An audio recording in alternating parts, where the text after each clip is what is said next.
The folder on my phone buzzed twice while my father-in-law was making his toast. I remember the exact moment because I had just refilled my glass and the burgundy wine swirled against the crystal in a way that reminded me of something I couldn't name yet. Around the table, 23 people laughed at something my brother-in-law said. My wife, Lena, clapped her hands the way she always did when her family performed for each other. And I stood there at the edge of the dining room, in the house her parents had owned for 30 years, the one with the wraparound porch and the magnolia tree out front. And I felt something I had been quietly ignoring for months finally press itself flat against my chest. Then my father-in-law cleared his throat and said, loud enough that the catering staff near the kitchen doorway stopped moving, I want to take a moment to acknowledge how far this family has come, and how much further it'll go once we stop carrying dead weight. He looked directly at me when he said it. The room didn't go silent all at once. It happened in waves. My mother-in-law pressed her lips together. My sister-in-law, Faye, looked down at her plate. Lena laughed softly, not cruelly, which was somehow the worst version of the sound. My business associate standing near the fireplace caught my eye and immediately found something interesting to study in his drink. My father-in-law raised his glass toward his daughter. To Lena, the real engine of this family. 31 years old, a decade of marriage, a company I had built from nothing, and I was standing in a room full of people who had just watched a man call me useless in the language of a compliment. I set my glass down. Not because I was angry, because something had already shifted inside me 4 days earlier, and I had spent every hour since then deciding exactly how to handle this night. I grew up in Dayton, Ohio, the kind of place where people work hard and don't expect applause for it. My father ran a small electrical contracting business out of our garage. He kept his invoices in a green binder on the kitchen counter and always paid suppliers before himself. I watched him do that my entire childhood and assumed it was just what integrity looked like. Quiet, routine, not particularly rewarded. When I moved to Atlanta for graduate school, I carried that same operating logic with me. I wasn't flashy. I didn't network for sport. I just worked, followed through on what I said I'd do, and built relationships over time. I met Lena at a mutual friend's birthday dinner. She was charming and sharp in that specific way that makes you want to be in the room with her constantly. Her family was Atlanta old money, the kind accumulated through real estate and political relationships. 3 generations of it. I didn't come from that world and I never pretended otherwise. In the beginning, that honesty felt like a foundation. She liked that I wasn't performing anything. I liked that she pushed me to think bigger. We balanced each other in the way early relationships do. Before life starts applying pressure and you discover which parts were real. I launched my logistics consulting firm 6 years into our marriage. The first 2 years were brutal. I worked out of our second bedroom, missed dinners, stressed over payroll for 12 employees, while simultaneously managing the anxiety of watching everything I'd saved at risk. Lena was supportive in theory, but increasingly absent in practice. Her family filled that vacuum. Specifically, her brother Trent. Trent was 3 years younger than Lena, worked in commercial real estate, and had the particular confidence of someone who had never been fully accountable for anything in his adult life. He wasn't mean exactly. He was dismissive, which is a subtler version of the same thing. Whenever I talked about the business, he'd nod twice and redirect the conversation. At family dinners, he had a way of finishing sentences for Lena that slowly, barely noticeably, started to include narratives about me. I was too cautious, too small thinking, too unwilling to leverage the family's network. That's just not how the real world works, man, he said to me once over bourbon at his parents' house, in the patient tone of someone explaining traffic to a tourist. Lena started using his language within weeks of each conversation. I noticed but said nothing. That was always my error and my strategy simultaneously. The firm grew anyway. By year 4 of operation, we had expanded into 3 regional markets and brought on 47 full-time employees. I bought our house in Buckhead outright, in my name, through a trust structure my attorney had advised years earlier. I mention this because it became relevant later in ways I didn't expect. What I didn't notice growing was the distance between the version of me Lena described to her family and the person I actually was. Trent's commentary had done quiet work over years. At holiday gatherings, family conversations, casual dinners, I had become the supporting character in the story of my own marriage. Useful, stable, not quite interesting enough to lead. Lena stopped asking about the business. She started asking Trent what he thought about business decisions and telling me his opinion as though it had arrived independently. Then, 4 days before her father's retirement party, I found the email. It wasn't dramatic. I wasn't snooping. I had used Lena's laptop to print a shipping confirmation, and her email was already open on the screen. I would have closed it without reading anything except that the subject line of the message at the top of the inbox said, before the party, and the preview text beneath it read, if he reacts the way we think he will, the whole room becomes a witness. Trent says the prenup issue needs. I sat down, I told myself to close it. I closed it. Then I opened my own phone, sat in the kitchen for 11 minutes, and made a decision that required a level of stillness I didn't know I was capable of. I didn't touch her laptop again. I didn't ask her about the email. I kissed her forehead when she came downstairs and said I was looking forward to the party. She smiled and said it was going to be a good night. What I did instead was call my attorney the following morning. Her name was Abigail Torres, and she had handled the trust structure when I bought the house. I had used her occasionally over the years for standard business matters. When I walked into her office that Thursday and explained what I had seen, she removed her reading glasses and looked at me for a long moment. Tell me everything, she said. Don't leave out anything you think is too small. By noon, I had emergency protections placed on every business account. The house, already in a family trust, was untouchable regardless. Copies of 6 years of financial records were secured off-site. Abigail explained that a prenuptial challenge in Georgia required specific conditions, and that a coordinated public confrontation, designed to establish a narrative before witnesses, was a documented tactic in high-conflict separation cases. Don't react the way they're expecting you to react, she told me.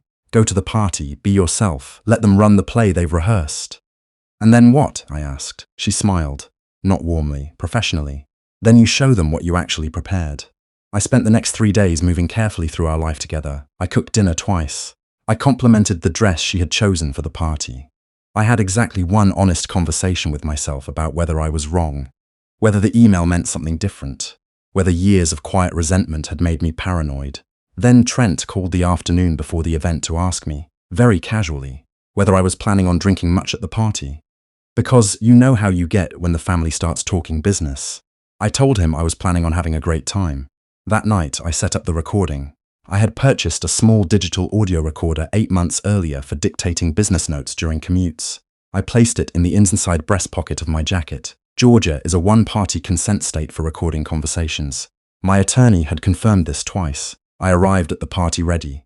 The party itself was everything the family did well. Lena's mother had hired a catering company, and the house smelled of cedar and roasted garlic. A jazz quartet played near the back patio. Her father, Hugh, held court near the fireplace the way he always did, receiving guests like a man who knew the room had been built to accommodate him. For the first hour and a half I circulated, made conversation, shook hands with people I knew and people I didn't. My business associate, Franklin, pulled me aside near the bar to say I seemed unusually relaxed. I told him it was a good night. He studied my face and didn't press further, which is one of the things I've always respected about Franklin. Trent found me near the appetizer table around 9 o'clock. He dropped a hand on my shoulder in the practiced casual way he had perfected over years of condescension. Big night for the family, he said. It is Dad's been wanting to talk about some things, about restructuring some of the family investments. He tilted his head toward me with the expression of a man delivering news from a height. Lena's going to be taking on a bigger role going forward. Thought you should hear that from me first. I appreciate that, I said. He looked slightly disappointed that I hadn't flinched. An hour later, Hugh made his toast. I've described it already. The dead weight comment. The room that went still in waves. Lena's soft laugh. The glass I set down without breaking. What I haven't described is the 2 minutes that followed, because that was the part nobody saw coming. Hugh finished his toast and accepted the applause, and turned back to the room with the satisfaction of a man who had just completed something he'd been planning. Trent stood near the hallway with his arms crossed, watching me. Lena had moved to her mother's side. I walked to the center of the room, which was not something anyone expected from me. The room adjusted. Conversations paused. Hugh raised an eyebrow. I didn't raise my voice. I spoke at conversation volume, which meant the room had to go quiet to hear me. Hugh, I said, I want to thank you for the toast. Truly, because it made something very clear. He smiled the smile of a man who believed he was about to receive an apology. 4 days ago, I continued, I accidentally saw an email that used the phrase prenup issue and the words the whole room becomes a witness. I want you to know I spent those 4 days deciding what kind of man I wanted to be tonight. I reached into my jacket pocket and placed the digital recorder on the dessert table beside me. And I decided I wanted to be the kind that came prepared. The smile left Hugh's face. I also want to mention, I said, that the house in Buckhead has been held in a family trust in my name since we purchased it. My attorney's contact information is available to anyone who needs it. and everything in that trust is legally entirely mine. I looked at Trent. I don't get any particular way when people talk business. I just don't perform reactions on cue. Then I looked at my wife. She was staring at me with an expression I had never seen on her face in 10 years of marriage. Not anger. Something closer to recognition, delayed, like a person finally reading a document they'd been ignoring for years. I'm going to go home now, I said. The recording is a formality. My attorney already has what she needs. I picked up the recorder, put it back in my pocket, and walked out of the party without raising my voice once. The drive home took 11 minutes. I spent about 8 of them waiting to feel something overwhelming, some wave of grief or fury or relief. What arrived instead was something flatter and more permanent, the specific exhaustion that follows years of carrying weight you were never meant to hold alone. The house was dark when I got back. I sat in the kitchen and ate cold leftover pasta directly from the container in the refrigerator, which felt honest in a way the party hadn't. Then I called my father. He picked up on the second ring despite it being after 11 on a Saturday.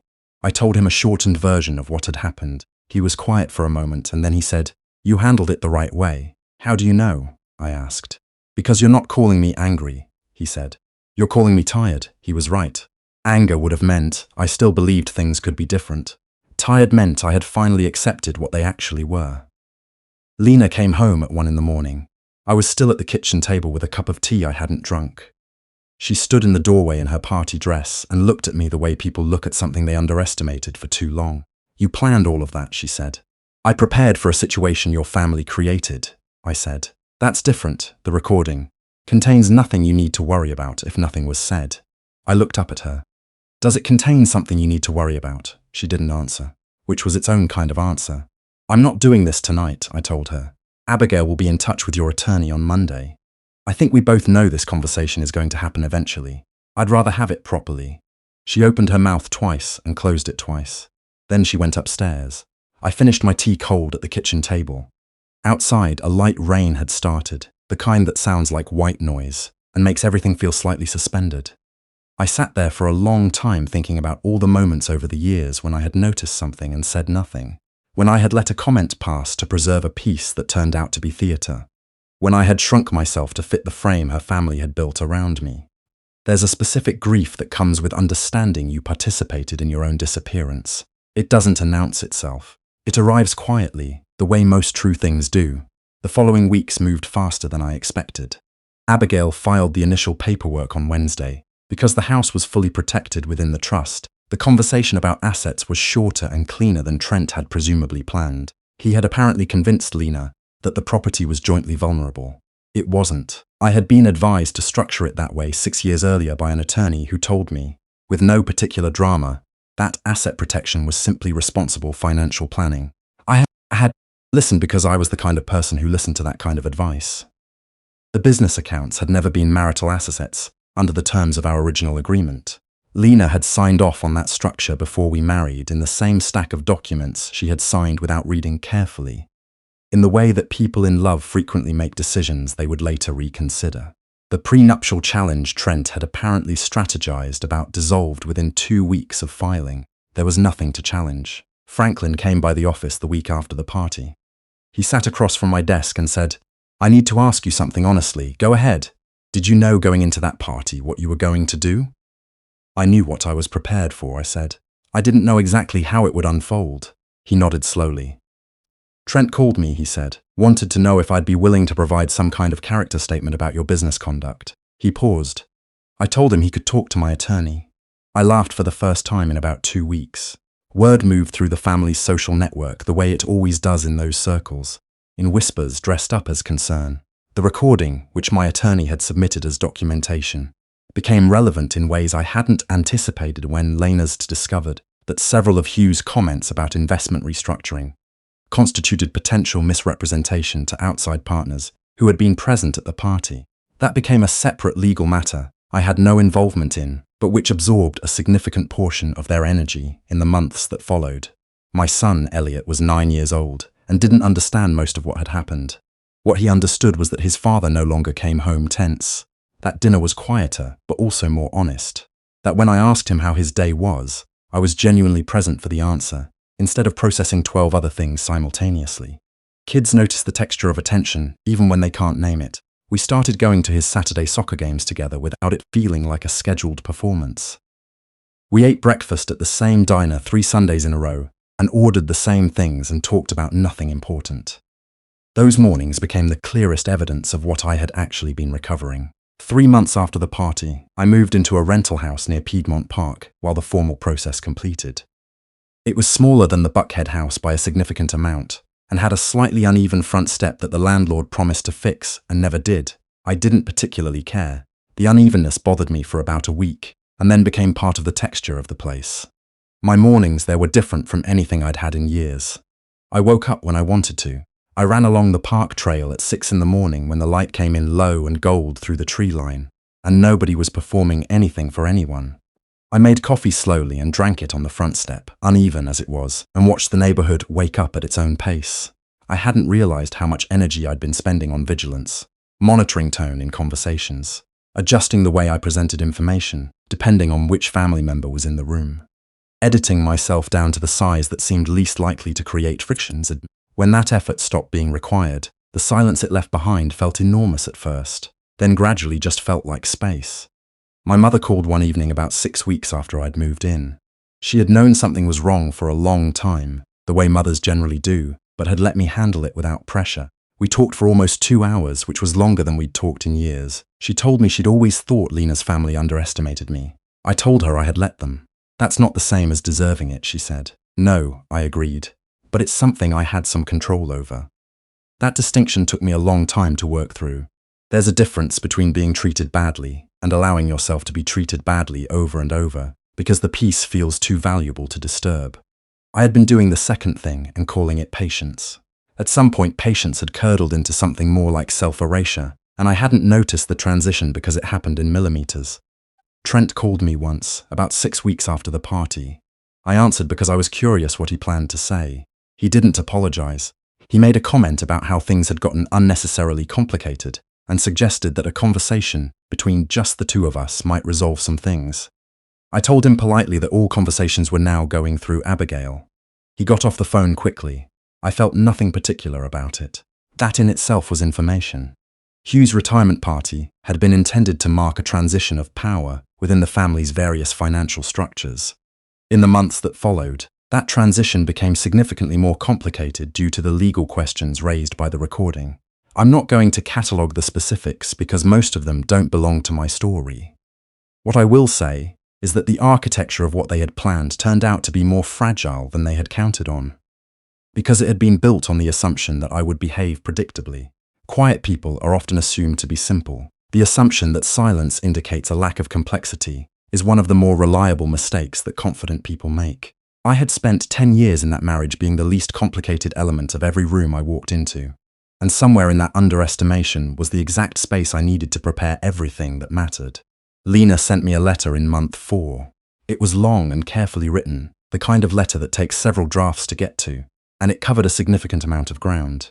She used words like pressure and loyalty and family expectation. She described the way Trent's influence had gradually overridden her own judgment in ways she hadn't fully tracked in real time.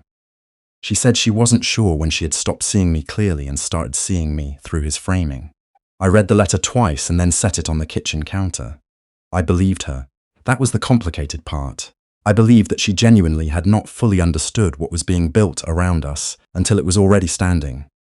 I believed that she loved me in the specific, diminished way that people love things they've slowly stopped taking seriously.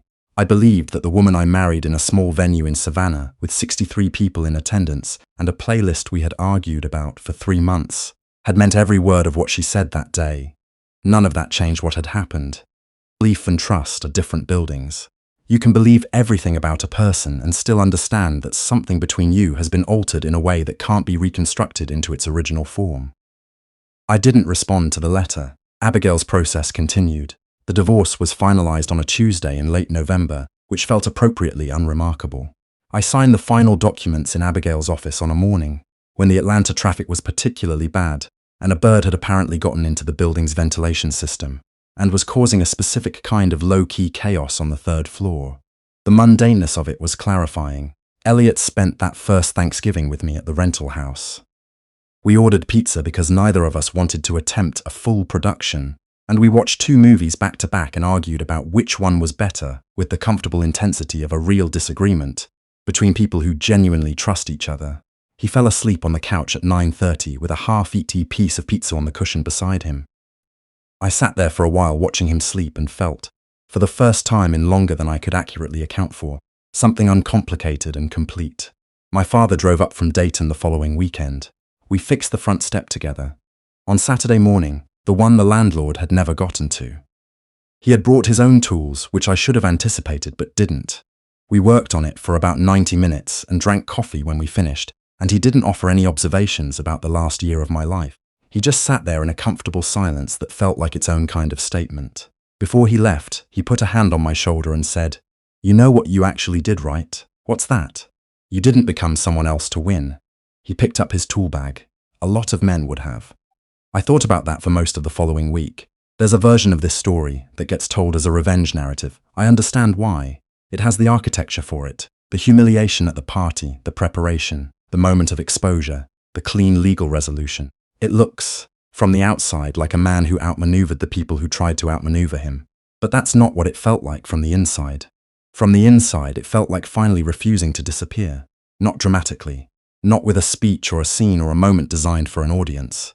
Just quietly deciding that my own life was worth protecting, with the same rigor I'd been applying to everything else for years. My business, my finances, my professional relationships. The same careful attention, applied inward instead of exclusively outward.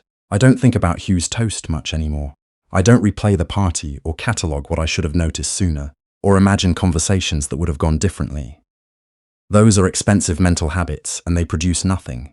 What I do think about sometimes is the morning after the party, the cold kitchen, the rain, the pasta from the refrigerator, the call to my father, the specific quality of being tired rather than angry. That moment was the first honest thing that had happened in my life in a long time, and it pointed quietly and without ceremony toward everything that came after. Last month I ran into Franklin at a restaurant near his office. We had lunch and talked about the business and a new contract I was considering, and eventually he said, almost in passing, "You seem different." "Different how?" I asked. He thought about it for a moment. "Less like you're measuring something," he said. "Every time you talked before, there was always this thing underneath it, like you were calculating the distance between what you wanted to say and what was safe to say." I thought about that. "Yeah," I said, "I was." He nodded once and we moved on to other things. That distance, the one between what you actually think and what you allow yourself to say, it's easy to get used to. Easy to maintain. It starts as a reasonable adaptation and eventually becomes the only way you know how to be in a room. You tell yourself it's maturity, restraint, the pragmatic cost of keeping things functional. Sometimes it is those things, and sometimes it's just fear with better posture. The difference I've found is worth knowing.